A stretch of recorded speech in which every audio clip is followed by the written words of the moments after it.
Қаңтардың қақаған аязына қарамай, құрбысы екеуі аптасына 3 рет осы ақылы тренажерлық залдан табылатын. Түнінен күні қысқа қаңтардың алғашқы аптасы аяқталып қалғанды. Жапалақтап жауған ақша қар кешкі қалаға ерекше көрік беріп тұрғандай еді. Боже мой, как красиво! Смотри, как красиво! Погода сегодня просто прелесть, да, Майя? Да, прекрасно, как в сказке.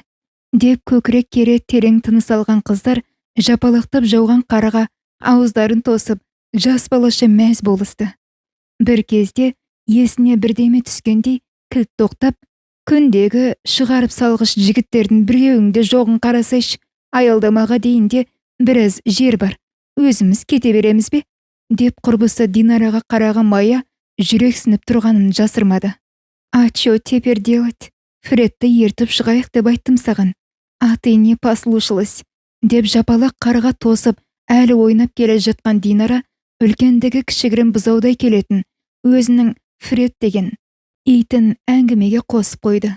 Тренажерлық залдан шығып, аялдамаға бет алған екі қыз күндегі әдеттермен қызу әңгімеге кіріскенді. Жандарынан жай ғана жүгіріп өткен спорттық киімдегі орыс жігітін олар осы тренажерлық залдан шыққан сайын көретін, сондықтан оған аса көңіл аудармап еді. 5 қабатты үйлердің жанындағы тротуарға шыққандары сол еді. Әлгі жігіт кері бұрылып, жай ғана екі қыздың жанынан тағы өтіп кетті. Бека с родителями хотят в Москву приехать. Я не представляю, как без него тут останусь. Деп құрбысы Динара мұңын шаға бастады. В Москву? Осы кезде арттарынан қатты жүгіріп келе жатқан біреудің аяқ дыбысы естілді. Екеуі мойын бұрып үлгергені сол еді. Көз ілеспес жылдамдықпен Майяның басындағы құлақшынды жұлып алып, қойнына тыққан жаңағы спорттық киімдегі орыс жігіті сол жүгіргеннен тоқтамастан ұзай берді. Екі қыз бірдей шыңғырып, беттерін қалқалаған күйлері омбы қарға отыра кетті. Мама, мамочка! Деп әлсіз дірілдеген қыздар мән-жайды енді ғана түсінген сыңайлы. Помогите, помогите!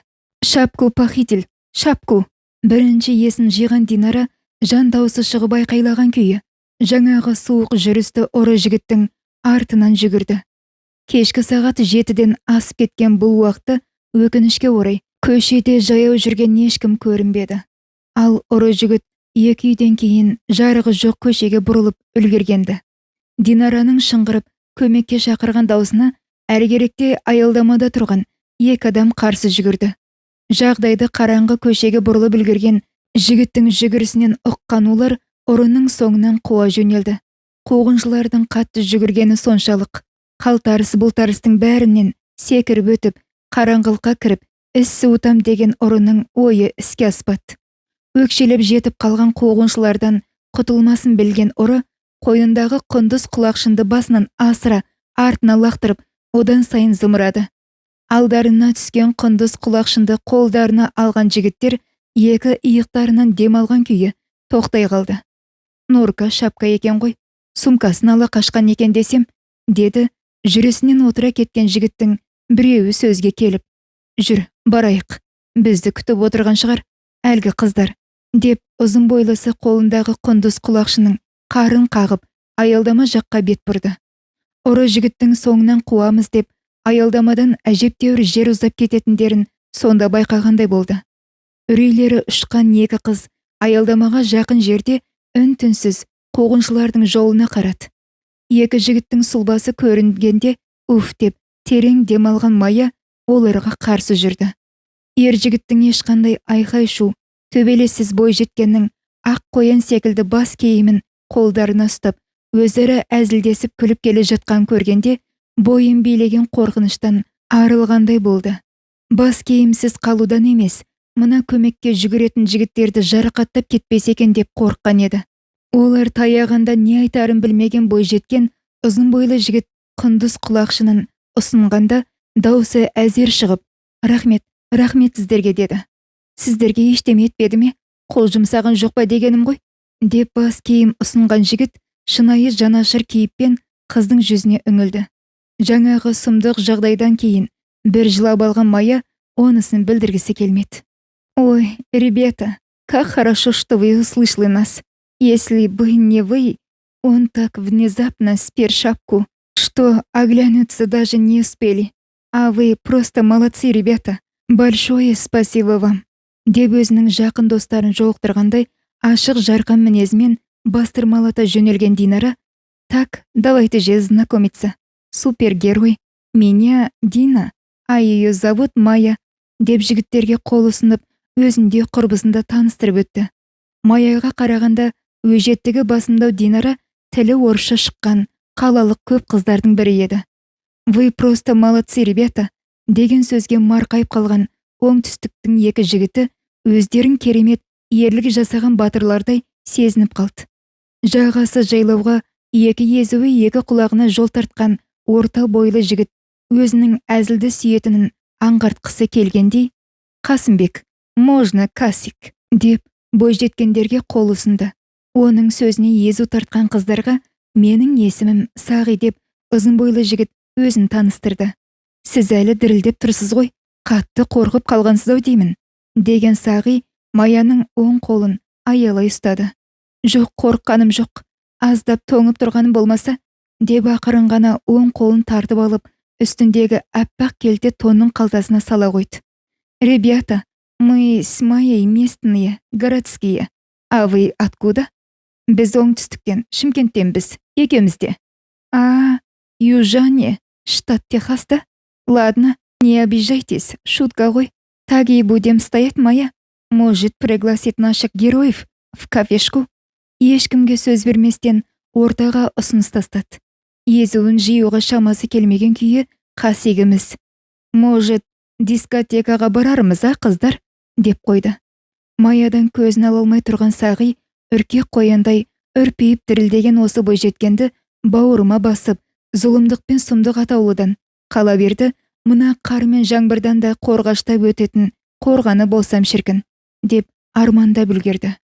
Динка, сейчас нам пора домой, а с вами, ребята, давайте встретимся завтра на этом же месте. Дауысының өзі қандай керемет, тау бұлағының сыңғырындай. Нет, мы не заняты. Значит, договорились, да? Завтра в 4 на этом же месте, деді Сағи өзінің де тегін жердің тасы еместігін аңғартқысы келгендей. Айналайын-ай, ертең дегені қандай жақсы. Қалтамызда за проезден басқа көк тиын жоқ емес пе? Сасқанымнан дискотека шақырып, деп Қасик күліп алды. Жатақханаға жетіп, бөлмелеріне кірген екі жігіт киім ілінген шкафқа қатар жармасты. Сенің ғой киімдерің басыңнан асады, ал менің жағдайым, сеніңкінің біреуін кие қояйын десем, алғашқы свиданияға жиналған бойжеткендей Қасекеміз не киерін білмей қатты абыржыды. Соншама бойшаң болармысың қасақана, деп Сағидың бір жемпірін киген Қасымбек әкесінің киімін киген баладай досының ішек сілесін қатырды. Онда тұра тұр, Нұрболдың жемпірін, Талғаттың шалбарын, Досжанның курткасын, Димаштың дей бергені сол еді. Іш киім мен майкасы ма? Деген Сағи күлкіден ішін ұстап керуетіне құлай кетті. Жоғы, олар өзімде де бар ғой, деп Қасеке тұра алмай жатқан Сағидың одан сайын шегін қатырды. Қанша қалжықтаса да көңіліне кірбің алмайтын Қасымбек өз отбасында 9 баланың үлкені еді. Сондықтан жаңағыдай бір жаққа шыға қалса, киім ауыстырып кие беру ешкімге ерсі көрінбейтін. Түннің жарымына дейін у-шуы басылмайтын жатақханадан Қасымбек жігіттерден өзіне керекті киімдерді жинап алып, ілгішке тәптіштеп іліп қойды. Ертеңгі қыздармен келіскен кездесуге қызу дайындықты аяқтаған екі дос керуеттеріне құлады. Сағат 4-те деп келіскен жастар соңғы 3 сағатты әзер болдырды. Сағат тілі 4-тен аса шетелдік машинаға мінген бір топ жастар Сағи мен Қасымбек тұрған жерге тоқтай қалды.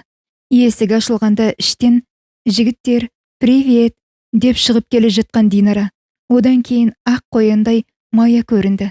Сәлем жігіттер, деп еркелей қол ұсынған Майя, танысып қойыңдар, мына жігіттер біздің достарымыз, деп машинадан ілесе түскен жігіттерді нұсқады.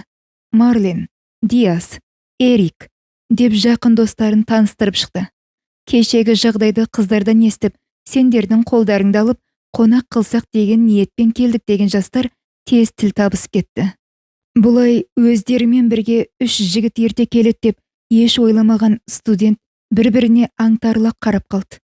Қыздар әргеректе өзара сыбырласып, бұларға көз қиығында салар емес. Ал анау қарақшыны осы районда тұратын дерске жігіттеріміз бар. Солар кешке дейін тауып алдымызға келетін болды деп сөзін жалғаған Марлен, так, Сағи, Қасымбек, қаланың орталығында мына досымыз Эриктің рестораншығы бар.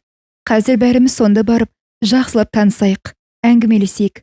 Давайте кеттік деп машинаға беттеді.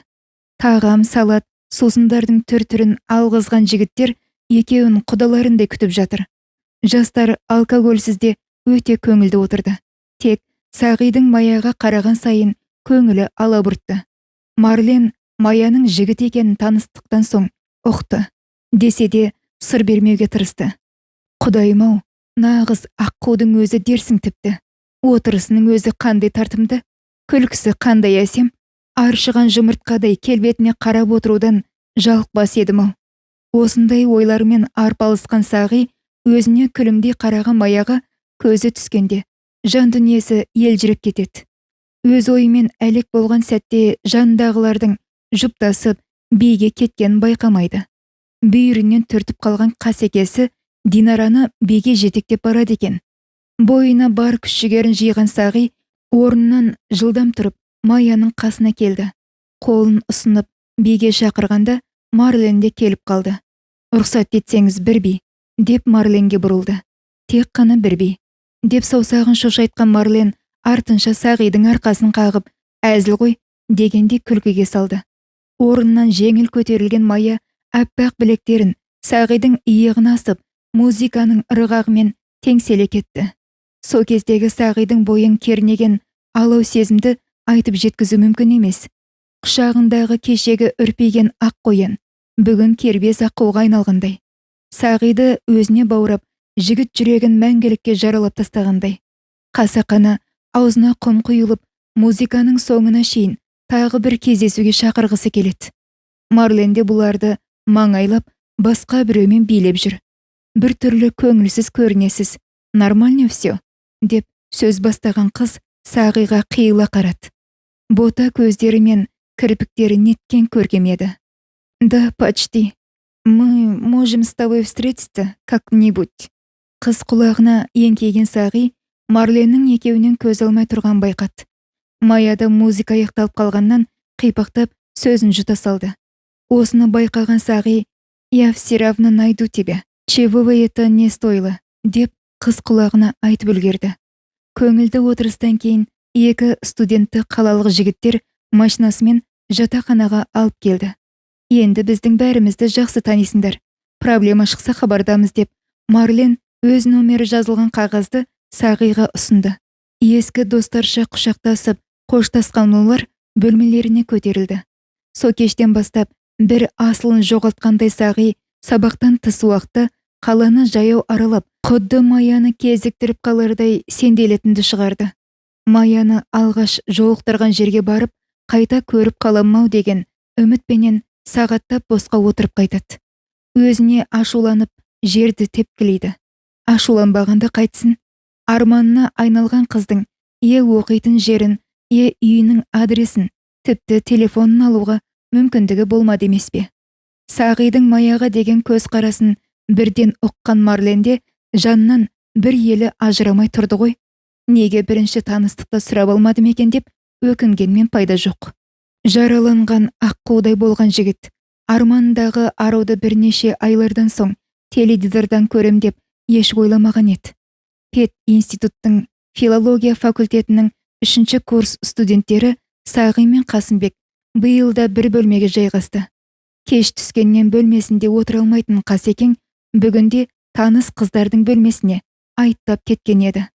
Облыстық арқа ажары газетінің әр үтір нүктесіне дейін оқитын Сағи қолына газетті алғаны сол еді. Есік ашылып, Қасекеңнің басы қылтиды. Сәке, жоғалтқаныңды тауып берсем, сүйіншімен не бересің? Қуланы жымиған досына, мені бірдеме жоғалтты деп кім айтты саған? Деп қарсы сұрақ қойған Сағи газеттен бас ала қоймады. Бірдеме дейтіндей зат емес, ол адам. Адам болғанда да әншейін біреу емес, нағыз қарша қыз, Ханшайым жалт қараған Сағи досының түрінен шын айтып тұрған аңғарды. Қалай ғана тез ұмыттыңыз, Төлеген мырза? Ақ қояндай құлақ шынның арқасында танысқан қызды, деп күліп тұрған досына орнынан атып тұрған Сағи, ой Қасеке, саған не болған өзі? Түсіндірші тездетіп. Сырт етіп есік ашылып, Қасекесі Сағидың қолынан жетектеп, өздері тұратын қабаттағы холлға алып келді. Диван, креслоға жайғасқан қыздардың арасынан Маяны іздей бастаған Сағиға, Төлеген мырза, ол жақта емес, мына жақта деп Қасымбек досы бұрышта тұрған теледидарды нұсқады. Күлімсіреген күйі бағдарлама жүргізіп отырған Маяны көргенде телміре қарап, жүресінен отыра кеткенін өзі де байқамады. Сөнген үміті қайта жанған жігіт теледидардан көз алар емес. Бағдарлама аяқталғанда бірақ есін жиған Сағиға, Сағи жаным-ау, біздің көзіміз сенде, сенің көзің дикторда. Экраннан ары қарай кіріп кетеме деп қорқып едік, сыймадың ба, қалып қойдың ау әйтеуір, деп сыңғырлай күлген қыздардың әзіліне көптен бері іздеп жүрген танысым еді деп Сағи бөлмесіне бет алды. Сол күннен бастап Сағидың тынышы кетіп, беймаза күйге түсті. Дос екеуі ақылдасып алғандай телестудияның алдын торуылдауға көшті. Марленді ұзақтан байқаған Сағи оның Маяны үлкен гүл шоқтарымен тосып алып тұрған көрді. Жігері қайта құм болып, ессіз ғашық болғанды енді ешқашан айта алмаспын сірә, деген ой жанын жегідей жеді. Досым, оның кездесіп жүрген жігіті бар екен, ұмытпауымыз керек. Марлен бізге достық ниетін білдірді. Сенің енді қызына барып, ғашық болдым, сүйем күйем дегенің қалай болар екен? Деген Қасекең Сағиға қарап жүрегі сыздады. Институттағы білдей факультеттің деканы Айгүл ханымның дәурені жүріп тұрған кез. Үйіндегі отағасының арқасында түкірігі жерге тимей жүруші еді. Ол қызының жұрттың алды болуын барынша қалайтын. Маяны өзі басқарып отырған факультетке оқуға түсірді. Оған қызы да қарсылық танытпады. Жастайынан теледидарда ән салуды армандаған қыз өсе келе диктор болуды қалады. Бірінші курсты бітірген жылы теледидардан дикторлық жұмысқа кастинг жарияланғанын естіп тағат таппады. Әке шешесінен жасырын дикторлықтан үміткер бірнеше қыздың арасынан оза шапты. Диктор болам деп айнаның алдында қаншама дайындығы еш болмады. Байқаудан мүдірмей өтіп, бала арманына қол жеткізген үшін қуаныштан айқайлап, біресе көзінен жас парлады. Қуанышты жаңалығын ең жақын құрбысы Динарамен бөлісті. Бірақ бұл үлкен қуаныштың артында ата-анасының наразылығы тұрған. Қос құрбы жүрексіне отырып байқау туралы, одан Маяның қалай жеңіп шыққанын Нұрлан мен Айгүлге зорға айтып шықты. Қорқыныштары қуанышқа айналғандай, ата-анасы Маяның жетістігіне қуанбаса еш ренжімеді. Әкесі қызының таңдауына қарсы шықпай, жігерлендіріп, маңдайынан сүйді. Маяның қызығы мен қиыншылығы мол қарбалас дикторлық өмірі басталды да кетті. Журналистика факультетіне сырттай түсіп, қосымша шет тілдерін оқуға кірісті. Күндер жылжып, уақыт сырғып өтіп жатты.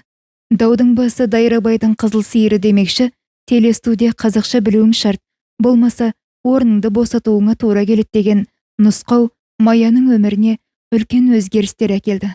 Өйткені тілі орысша шыққан қызға қазақша үйрену, оған қоса қазақша бағдарлама жүргізу тау қопарғаннан да қиындау еді. Амалсыздан анасымен ақылдасып, екеулеп қазақ тілін жақсы оқытатын мұғалім іздеуге кірісті. Хабарландыру қағазын іліп, білікті мамандарды қарастырды. 2 күн өткен соң анасы Маяны жұмыс орнына шақырды. Кабинетте отырған жасы 50-ді алқымдаған ер кісіні ұнатпаса да бас изеп сәлемдесті. Қазақша үйрену керек болса үйретем. 2 аптадан кейін қазақша сайрайтын болады қызыңыз, дегенде пысқырып жіберген Маяға қарап анасы: сіз оны кешіріңіз, сәл ыңғайсыздау болды. Өзі еркелі өскен қыз еді, тағы кешірім өтінем. Керек болсаңыз, телефоныңызға хабарласамыз, деп кекеш мұғалімді шығарып салды. Артынша тағы бір жігіт қазақ тілін жақсы оқытам деп телефон соққан еді, қазір келіп қалуы тиіс деді. Кіре берсін бе деген хатшы қыздың басы қайта қылтиды. Иә, рұқсат, деген Айгүл қызына қарап талапкерлерден емтихан алғандай болдық-ау деп күлді. Саламатсыздар ма деген жігіт даусын естігенде есікке арқасын беріп отырған Майя іштей южанин деп ойлап үлгерді. Жігіттің сөйлеу диалектісінен оңтүстіккі екенін аңғарған Майя бұрылып қарағанда жүрегі тоқтап қала жаздады. Сағи, сіз қайдан жүрсіз? Сәлеметсіз бе? Деп абдырап тұрып қолын ұсынған Майя дереу анасына қыстағы оқиғаны айтып есіне түсіріп үлгерді. Сол хабарландыру арқылы келгенім ғой. Өзім филфакта оқитын болғандықтан, деп Сағи Майяның анасының алдында ақтала сөйледі. Ой, танысып қой, мына кісі менің анам. Осы факультеттің деканы. Сағиға қол ұсынған декан, со кездегі ерлігіңізге үлкен рахмет, нағыз азамат екенсіз, деген анасының сөздерінен кейін жігіттің екі беті дуылдай жүрек қағысы жиілей түсті. Ақырын креслоға отырған ол, егер менің орнымда басқа біреу болса да, солай көмектесер еді деп салмақты кейпінен танбады. Осы кезде Айгүлдің телефоны шырылдап, қазір кірем, деді де шығып кетті. Ректор шақырып жатыр екен, 5-10 минутта келем деп шыға бергенде хатшы қыз. Хабарландырумен тағы бір кісі келді. Күте тұрсын ба? Жоқ, күтудің қажеті жоқ. Біз керек оқытушыны таптық деген Майяның сөзіне Сағи төбесі көкке жеткенде қуанып отыр. Майяны жолықтырғаным түсім бе, өңім бе? Деп өз көзіне өзі сенбей отырған Сағи саусақтарын барынша ауыртып, сыртылдатып тастады. Әңгіме айт. Ақ қояным таптым-ау ақыры. Қанша армандадым сен. Ну чё, нормально? У тебя как? Деп алып, ішінен, наконец-то, ты нашел меня. Если бы ты знал, как тебя ждала. Рахмет, ақырындап, ішінен, сені сыртыңнан бір көру үшін сағаттап көшеде жүргенді білсен ғой. Филфак 3-ші курсында да, ішінен, если бы ты знал, сколько бессонных ночей я провела, думая о тебе. Екі бетінің қызарып кеткенін Сағи сезіп қоймас екен дегендей, жарасымды майса қалды. Достарың қалай? Марлен ше? Достарым, Динара осында, ал Марленмен әлде қашан екі жаққа кеткенбіз, дегені сол еді. Жүрегі асауаттай тулап қоя берген Сағиға да керегі сол еді. Сол бір кештен кейін Майяның да өмірінде көп өзгерісте болған. Сағиды бір көргеннен ұнатқан бой жеткен, Марленді бірте-бірте жатсынып, ақырында екіге бөлінген. Марленнің құшақ гүлдерін кері қайтарып, сол бір Сағидың жолын тосып, іздеп келерінен үмітін үзбеген. Екеуі бір-біріне үнсіз қарап тұрды да, сабақ жайлы ақылдасып бастады. Директорым бір ай уақыт берді. Так что аптасына 6 күн десем, деп жігіттің жүзіне барлай қараған Майяға, бір талабым бар. Ақылы үйрену дегенді ұмыт деп сөзді шорт кесті Сағи. Майяның қарсыласып, жоқ, нельзя так деген сөздерін елегенде жоқ. Ақыр соңында досыма көмегім болсын деп ситуациядан шыққан Сағи риза. Аялдамаға бет алған Сағидың кеудесінде күй күмбірлеп, бойында алпауыт күш пайда болғанда, Майя екеуінің кездесуіне себепші болған хабарландыруды ойлап, үнемі қосымша жұмыс іздейтін Қасымбекті меңзеген. Кейіннен телевидениеде істейтін қызға керек деген хатшы қыз Сағидың ойына бірден Майяны түсірді. Арманы алдамапты. Майясын адаспай тапқан жігіт дереу Қасымбектен сүйінші сұрап, қуанышымен бөлісті. Мен онымен кездестім, ақыры таптым-ау досым, тіпті олар Марлен екеуі екі жаққа кеткен екен, дей бергенде Қасеке әңгіменің Майя жайлы екенін түсінді. Екеуліп түнімен теле жұлдызға өтілетін сабақ жоспарын құрып, қуанып жүр. Күндегідей емес, бүгін сағаттың сырғетін түрі жоқ. Соңғы пара бітісімен жатақханаға қарай жүгірген Сағи бір кесе шайын ішер-ішпес материалдарын түгелдеп аялдамаға асықты. Айнаның алдында ұзақ таранған Майя студияда өте көңілді жүрді. Жұмыстан әзер босап, сағат 4-ті зорға болдырған Майя Сағимен кездесуге үйіне асықты. Үйдің іші шетелдік жиһаздармен жабдықталып, мұнтаздай таза бөлмелердің пердесімен кілемдеріне дейін бір-біріне үйлесіп тұр.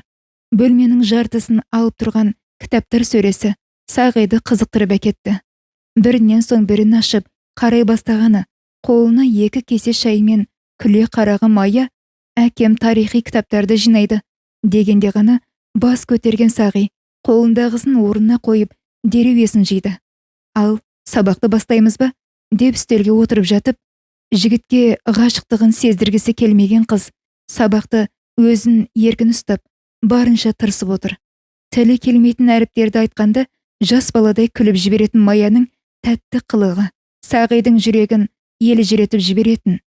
2 сағатқа созылған сабақты аяқтап, әкесінің көзіне түсуден қашқақтаған жігіт ертерек жинала бастады.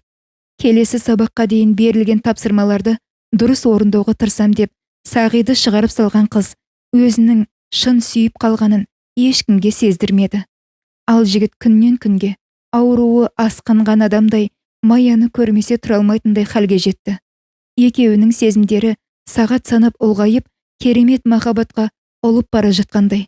Маяға деген асыл сезім махаббатын қалай айтып жеткізерін білмей дал болды.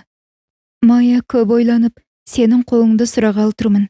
Мен сені сүйем, сенсіз деп көзіне қараған жігіт гүл шоғын құшақтаған қыздың артқа шегінгенінен айырылып қалудан қорықты. Сағи, біз екеумізде араласпауымыз керек деп бұрыла бергені сол. Құшағына қысып, ерінен сүйе кеткен жігітке қызды қарсылық танытпады. Сезімін жасыра алмаған бойжеткен жігіттің алау ернімен от құшағынан әзер босап, үйіне қарай жүгіре кірді. Бөлмесіне кіріп, жүрек дүрсілін баса алмай керуетіне құлай кеткен қыз екі бетін алақанымен басып үнсіз жатты. Ол мені сүйеді, мен оны, бірақ арамызда түпсіз тұңғиық бар деген ойлар біріне бірі жалғасып дөңбекшіп ұйықтай алар емес. Аяқ киімін тазалап, ертеңгі сабаққа селқос көз тастай төсегіне қисайған Сағидың тықырынан оянған Қасымбек не деді ол? Жоқ деді ме? Жоқ. Сонда иә ма? Иә. Онда неге салың суға кетіп тұр? Кеудесімен терең күрсінген Сағи, мен оны шын сүйем, ол да мені, бірақ екеуміз бір-бірімізге лайық емес сияқтымыз. Досының сөзіне үнсіз үңілген Қасым, сен біреудің, ол біреудің жалғызы демекші. Жағдайың түсінікті. Туылғаннан бетіне қарап өсірген қыздарын оңтүстіктің бір түкпірінен келген извини меня. Сен сияқты қара домалаққа жетектетіп жіберулері екі талай. Әлдесе Маяға үйленсем, ауылдағы үйге келін етіп түсірем, бәрі ойдағыдай болады дейсің бе? Таудағы үйіңде оның орамал тағып, сиырыңды сауғанын елестете аласың ба? Мұндағы әке шешесін, жұмыс орнын, карьерасын тастап, сенмен қол ұстасып кетсе, судан шыққан балықтай боп қалар тіпті. Мүмкін үйленіп осында әкем сыйлаған пәтерде тұра берейік десе, жалғыз ұлын оқудан қашан келер деп жолыңды тосқан ата-анаңды қайтпексің? Досының сөзін үнсіз отырып тыңдаған Сағи, дұрыс айтасың, ащы болса да шындық. Егер одан айырылсам, екі көзден айырылған ғаріптей өмір сүрудің керегі бар ма, жоқ па? Эх, досым, досым, неге сенің көздерің өзіміз жақтың қызын көрмейді екен? Пет-меттің қыздары сені көрсе бітті, бір қарағаның зар. Саған нағыз ауылда тұратын қарапайым қыз керек деп екеуі ұзақ әңгімелесті. Солайша ыстық сезімдер мен тәтті күндер, мұңлы түндер жылжи берді. Қала халқын масаттандыра жаз айларда келіп жетті. Әдеттегідей құрбылар жағажайға демалуға келді. Көптен бері бақтан бас айналған Маясымен сырласпаған Динара қарап тұрып, чем же тебе, Марлен, не понравился, или вот Асик тоже влюблен в тебя, как школьник. Ребята очень даже симпатичные. Вполне может обеспечивать капризную жену, как ты, чем твой южанин. Ты права, бірақ ол басқалар сияқты емес. Оған менің дүнием емес, көзқарасым мен қызығушылығым ұнайды. Бірге жүрсем, өзімді бақытты сезінем деп ішкі сырын ақтарып алды. Студенттер үшін қызығы мен қиыншылығы қатар сессия уақыты да келіп жетті. Сессияның соңғы 2 емтиханы қалғанда Сағиға жеделхат пен суыт хабар келді. Атасы әкесі мен шешесінің ауруханаға түсіп қалған жазыпты. Сен ауылыңа тез жететіндей әрекет жаса. Қалған емтиханды өзім реттейм деген меңгерушінің сөзінен соң шұғыл кассадан билет алып, жолға жиналған Сағиға ауылыңа қайтатыныңды Маяға ескертсең, мен заттарыңды жинай берем деген Қасымбектің сөзінен соң есін жиды. Дереу Маяның үйіне жол тартып, 9-шы қабат үйдің алдында тұрған Сағи жағдайдың қаншалықты қиын екенін соңғы рет келіп тұрғанын сезбеді. Папам мен мамам көлік апатына ұшырап ауруханада жатыр. 2 сағаттан соң ұшаққа отырам. Сенмен қоштасуға келдім, деді де қызды құшақтап ауыр күрсінген Сағидың іші алай-дүлей күйде еді. Сенмен бірге барам, қасыңда болам деген Маяның сөздеріне Сағи: «Мая, жаным кешір, мен жалғыз баруым қажет, саған хабарласам» деп қызды ыстық құшағына алған жігіт осы сәттерді мәңгі есте сақтап қалғысы келгендей қимай қоштасты. Таңғы 6-да Шымкент әуежайынан түскен жігіт облыстық ауруханаға қарай тартты. Еңкес тартқан атасы 3-ші аяқтың күшімен сүйретіліп, қатты жүдеген, қаусиған қол саусақтарымен Сағидың маңдайынан иіскеді. Әжесі немересін көргеннен: «Құлыным, жеттің бе? Желкілдеген жапырағым, өмірімнің өзегі, көзімнің қарашығы» деп көз жасына ерік берген әжесі үнсіз егіліп, немересінің құшағынан босатар емес. Ет жүрегі елжіреген Сағидың да көз жасы бетін жуды. «Аман ба?» деген үрейлі даусына көлік апатына қалай түскенін айтып жатқан ағайындарының сөзін аяқтамай палатаға ұшып кірді. Таңулы аяқтарын асып қойыпты. Басы мен қолдарында дәкемен аямай таңып тастаған әкесін көріп, «Құдайға шүкір, аман екенсіздер» деуге зорға шамасы келді. Үнсіз жылап жатқан шешесі баласының маңдайынан сүйіп, құшағынан босатпады. «Анашым, сізді көргенше қандай ойлар келмеді менің басыма. Аман қалғандарыңа шүкір». Әжесін үйіне қайтарған жігіт әке шешесіне өзі қарады. Көңілдерін аулап, кітап, газеттер оқып беретін. Солайша олардың аяқтан тұрып кеткенше жандарынан табылды. Маясында сағынып, сөйлесудің ретін таппай әзер хабарласқанда: «Сағи, біз семьямызбен Турцияға демалуға кетіп барамыз» деген сөзі жігіттің жанын жаралады. Өзін қор санап, шынымен сүйіктісінің алдында қаншалықты төмен екенін ұққандай. Түркия түгілі мынау тұрған Көкшетауға апаратын мүмкіндігі жоқ ол. Сенің қалағаңды әперіп, саяхатқа шықпайтындай ешкімде емеспін. Мені күтуге де міндеттемессің. Қалауың өз еркіңде, деп қоя берді. «Сағи, кешірш, дәл қазіргі жағдайыңда поездка туралы неге айттым десеңші», деген қыз жігітінің қатты ренжулі екенін түсінгендей. 1 айға жуық емделген әке шешесінің денсаулығы жақсарып, шаңырақтарына оралды. Сағи жалғыздан туған жалғыз ұл еді. Үлкендер оның үйге ертерек келіне келмесе, ата-апасынан бөлек ата-анасының қолын жылы суға малайтын, үй тірлігін игеретін келін келмесе болмайтынын жиі айта бастаған. Атасы көптен бері хал сұраспаған түп нағашыларына барғанда, жүзі жылы бой жеткенге көз тастап келгенді. Сүйек жаңғыртып, қызға қолқа сап, құда түспек ойларын Сағиға жеткізді. «Биыл 21-ге келдің. 13-те отау иесі деген. Егер сүйем дегенің болса, айт жасырмай, ағайының алдында», деді атасы. «Мая, іштей жүрегі сыздап тұрса да, қалауыңыз болсын ата», деді, басы төмен салбырай. Бөлмесінде дөңбекшіп, терең ойға шомған Сағи бұл шешімнің бәрі үшінде дұрыс боларын ойлады. Таразының бір басы Мая болса, екінші отбасының таңдағаны. Ертеңгі күні сүйгенінің жетегіне ерсе, қаланың ерке тотайы мұның туыстарына қарайласып, келінді қызметтің орнына карьерасын жоғары қойса, біткен жері осы болмай ма? Әкесімен ақылдасып, оқуын сырттай бөлімге ауыстырып, ауылындағы мектепке жұмысқа тұрмақ боп шешті. Ақмолаға оқуын сырттайға ауыстыруға кететін естігеннен атасы: «Бүгін қызды айттырып барасың.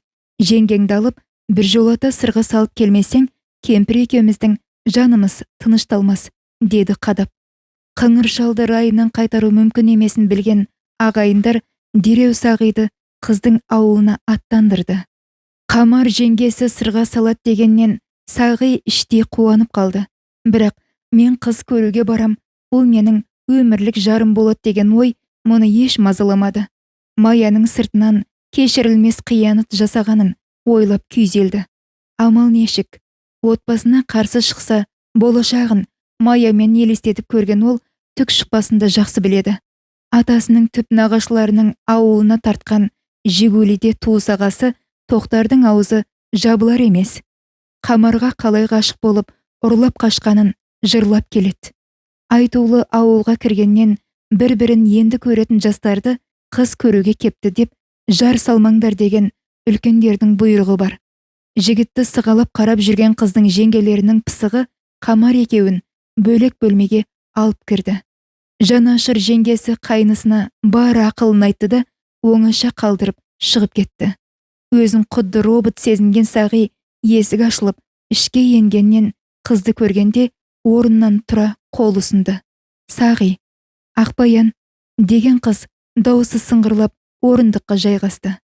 Төмен қарап үнсіз отырған қызға анықтап қарай бастаған Сағи бұл қызда туыстарынан аттап өтпей сүйіктісін емес мені таңдаған жоқ па деген ұшқыр оймен шайқасты.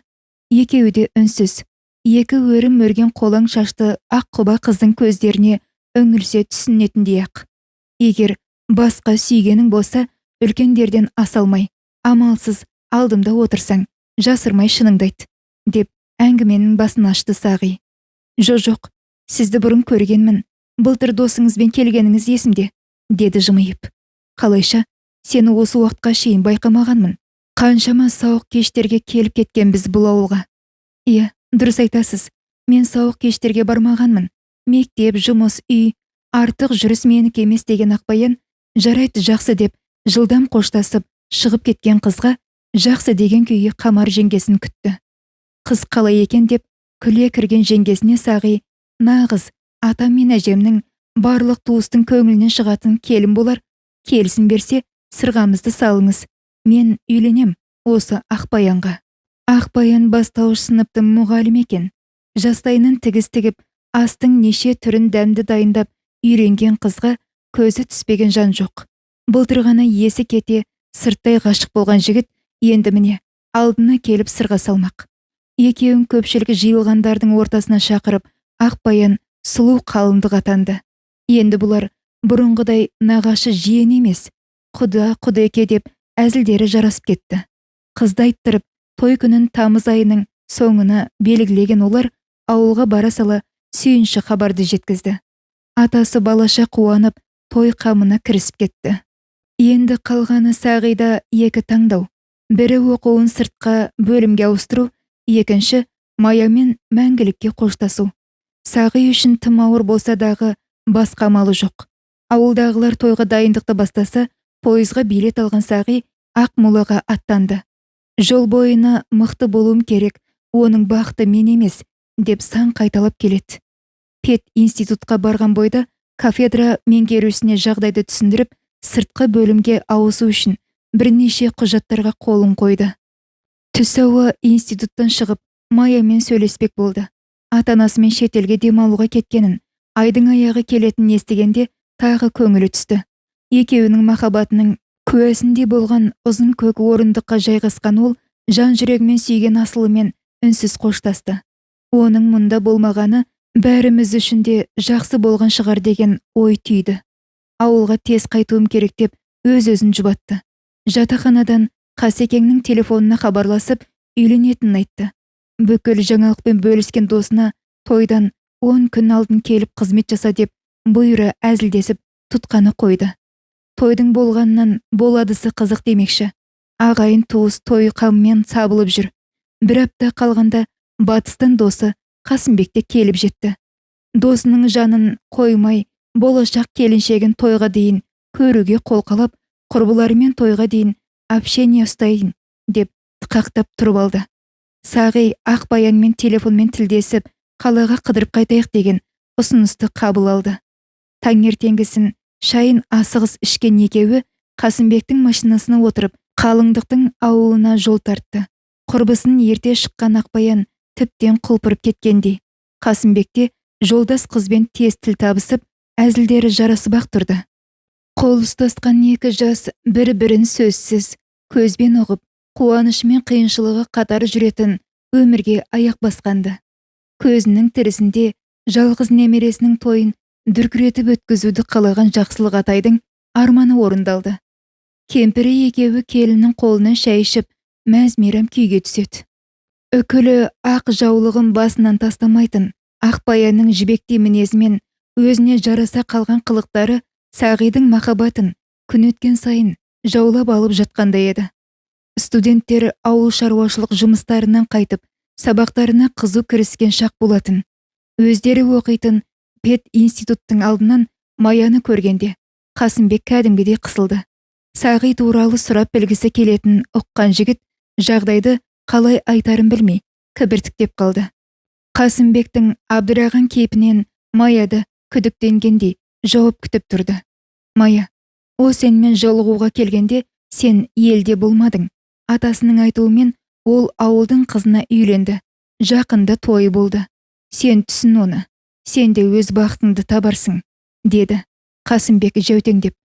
Жігітке теріс қараған күйі, көз жасын көрсетпей, үнсіз егілген бойжеткен Сағидан мәңгілікке айырылғанына сенгісі келмеді.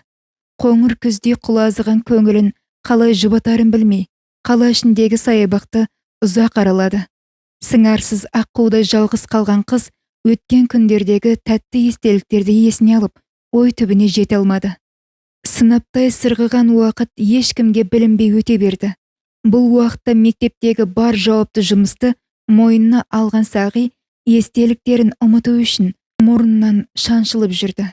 Үйге келсе, Ақбаянын құшақтап, жас балаша жерден тік көтеріп, еркелете сүйіп алатын. Көк алмаға аңсары ауған келіншегінің аяғы ауырлады. Бұл хабарды естігенде үй ішіндегілер тегіс қуанды. Әсіресе ата мен апаның қуанышында шек жоқ. Шөбереміздің алақанынан май жалап өлсек арманымыз жоқ деп жиі айтатын. Әжесі бірден екі алмас пышақ кешегі көрген түсін оңға жорып, бұйырса егізінен келгелі жатыр деп еді. Расындақ, ай сайынғы тексерістерден Ақбаяның құрсағындағы егіздер екені анықталды. Шөп шабу науқаны еді. Түнімен мазасы қашқан келіннің таңғы шайды әрең дайындағаннан ақ уақыт сәті келгенін түсінгендей. Әжесі мен енесі келіннің көйлегінің етегін бүріп байлап, адыраспанмен алыстай бастады. Перзентхананың алдында келіндерінің тілеуін тілеп, Тәңірге жалбарынған екі ене мен Сағидың жаны шүберекке түйулі. Күлімсірей жандарына жақындаған медбике, сүйінші, екі батыр өмірге келді, 2-де 100 және 2-де 200 салмақты. Ой, айналайын деп, Сағидың маңдайынан кезек-кезек сүйген анасы мен әжесі мәре-сәре. Қуанбай қайтсын, алғашқы немере, біріне тұңғыш шөберелер емес пе? Сүйіншісін аямай қалтасына салып, құдалардың ауылына сүйінші хабарды жеткізуге асықты. Перзентханаға кіре алмаған Сағи, менің өмірімдегі ең бақытты күнді, егіздерді сыйлағаның үшін рахмет, асыл сүйген жарым деп, бір жапырақ қағазға жазып, медбикеден беріп жіберді. Перзентханадан үйге оралу өз алдына кішігірім той болды. Мал сойылып, ағайын туыс, көрші қолаң жиылған, бұл күні ақ түйенің қарны жарылған күн еді. Өздерімен бірге күннің шуағын ала келгенде болған егіз нәрестелі болған Ақбаян бұрынғыдан да сұлуланып кеткендей. Бесік тербетуден жалықпаған қос қария шөберелерін ермек қып, солармен бірге өсіп жатты.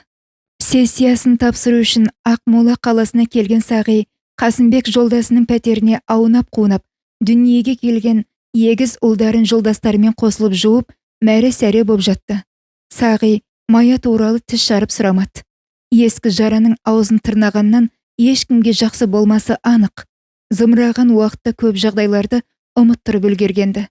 Институтты аяқтап, дипломын алған Сағи мектепке оқу ісінің меңгерушісі болып тағайындалды. 5 айға аяқ басқан нәрестелер еңбектеп тыным таппайтын.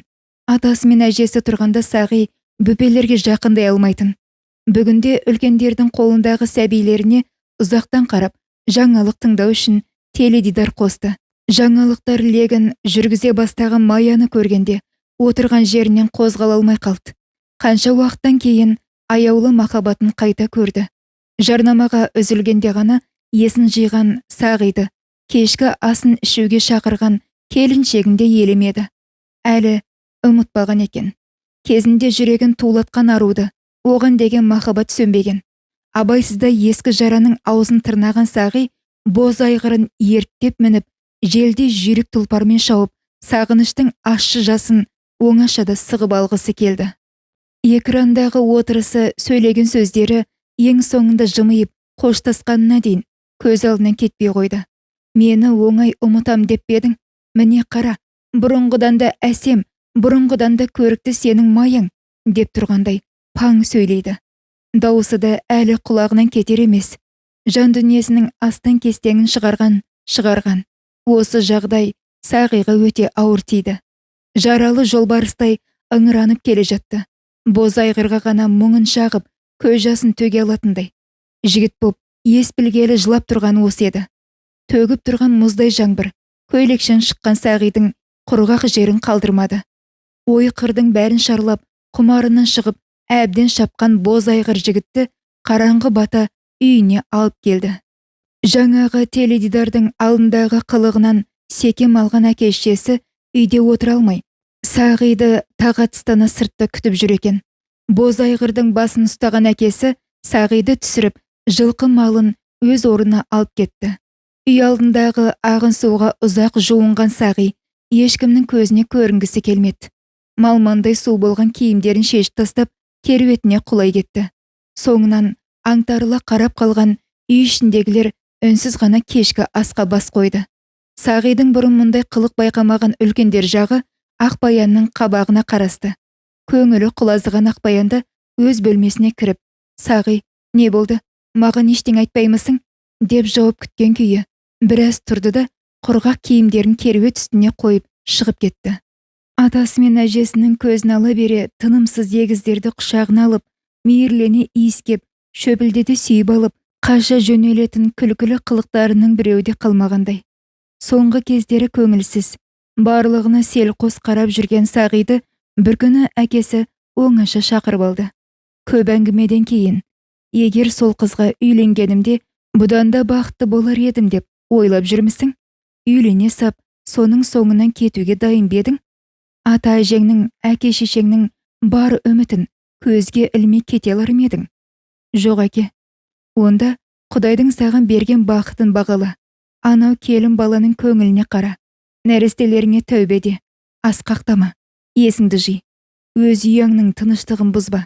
Қанша күннен бері келінмен бірге біздің де сенің қабағыңа қарап берекеміз кетті. Өткенді ойлап ақымақ болма. Келер күннің жақсы боларын ойла. Егер мені әкем деп тыңдайтын болсаң. Әкесінің сөздерінен кейін өзінің тым шектен шыққанын, Ақбаянның да көңіліне қарамай, оның бұған дейін іштей ренжіп жүргенін де өзінің кінәлі екенін ұқты. Арадан біраз жыл өткенде Ақбаян тағы да бір ұл тапты. Сол 3 шөбереден соң 2 қария бірінен соң бірі дүниеден озды. Кейінгі жылдары жазғы демалыста Қасымбек досының үйіне балаларымен жиі қыдырып баратын. Ал Маяны теледидардан байқаусызды көріп қалса, Ақбаянын аялап сүйетін Сағи бәрін уақыттың талқысына салғанды.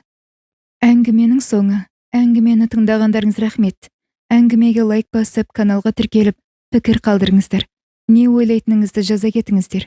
Көп рахмет.